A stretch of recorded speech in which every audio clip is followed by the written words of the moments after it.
Hi everyone, welcome to সহজ পাঠ। তোমাদের সাথে আজকে একটি টপিক নিয়ে আমরা আলোচনা করব, যেই টপিকটি খুবই ছোট্ট একটি টপিক, বাট এক্সাম হলে না জানা থাকলে আমরা আনসার করতে পারবো না। টপিকটি হচ্ছে লিকুইডিটি ক্রাঞ্চ। সো সিম্পল কথা, লিকুইডিটি ক্রাঞ্চ কথার অর্থ কী?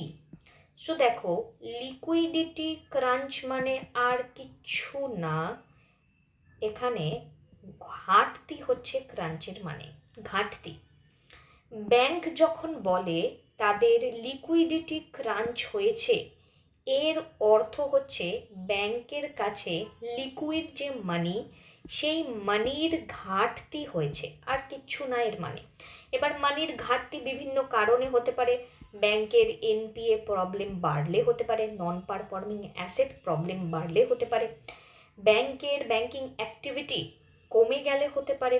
এরকম বিভিন্ন রকমের আলাদা আলাদা কারণ থাকতে পারে লিকুইডিটি ক্রাঞ্চের।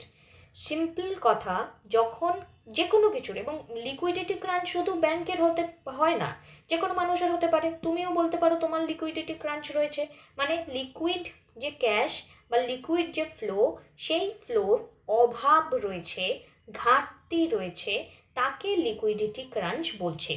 তোমার লিকুইডিটি ক্রাঞ্চেরও ডিফারেন্ট মিনিং থাকতে পারে বা ডিফারেন্টভাবে সেটা হতে পারে। এক্স্যাক্টলি একটাই কারণ লিকুইডিটি ক্রাঞ্চের হয় না। টার্মটা জানাটা খুব দরকার ছিল, তাই তোমাদেরকে বলে দিলাম। এরকমই ভিডিওর আপডেট পেতে ডেসক্রিপশানে নজর রাখো, আমাদের টেলিগ্রাম চ্যানেলের লিঙ্ক রয়েছে, সেখানে জয়েন করে যাও এবং আমাদের সাথে লাইভ ক্লাস অবশ্যই চাইলে করতে পারো। Thank you.